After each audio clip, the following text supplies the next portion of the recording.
ایک کسی ولی کے آستانے کو بنانے کے لیے 2 کروڑ کا دروازہ اصل دروازہ نہیں ہے، اصل اس ولی کامل کی زندگی ہے۔ حضرت سید نجیب میاں رحمت ادام اللہ اقبالہ ماررہ مطہرہ میں ابھی کل کی پرسوں کی رات آپ نے پیغام دیا کہ افسوس یہ ہے، المیہ یہ ہے کہ ہمارے بزرگوں کو، جو لوگوں کو چاہیے تھا کہ ہمارے بزرگوں کو حاصل کرتے، ان کو منوں پھولوں کے نیچے دبا کے رکھا ہے۔ ہاں، یہ اولیاء کرام صرف چادر گاگر اور پھولوں پر دبا کر رکھنے کے لیے نہیں، ان کے دامن کو پکڑنے کا مطلب یہی ہے کہ ان کی تعلیمات کو عام کر دینا، ان کے مشن کو عام کر دینا۔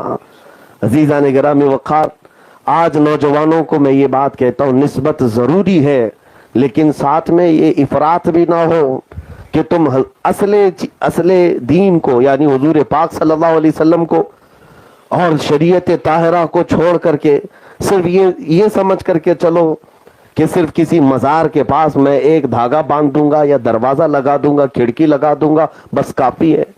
یہ نہیں ہے دین۔ دین اصل میں نبی پاک صلی اللہ تعالی علیہ وسلم کی وہ شریعت طاہرہ اور جس کو لے کر کے اولیاء کاملین تشریف لائے۔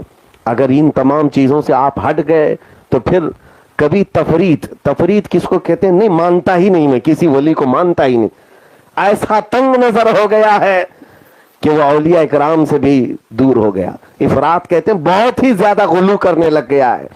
دونوں کے درمیان کا راستہ صحیح راستہ ہے، بیچ کا راستہ۔ یقیناً یہ اولیاء کاملین ہمارے لیے ذریعہ ہیں، نسبت ہے، اصل تو رسول اللہ کی ذات ہے، اصل رسول اللہ کی ذات ہے۔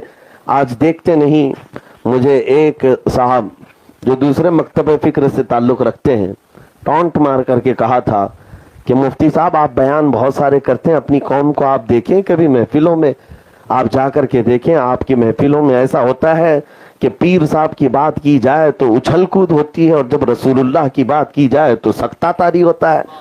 کیوں ایسا ہے؟ کیوں ایسا ہے میرے عزیزوں؟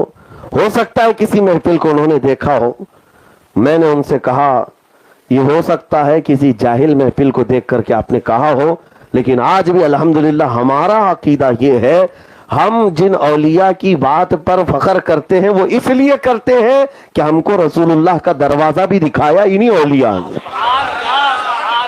حضور پاک تک پہنچایا ہے ان اولیاء کاملین نے۔ ہم جھومتے ہیں، لیکن میرے عزیزو اس اعتراض کو آنے سے پہلے اپنے اندر اصل کی محبت کو پیدا کرو۔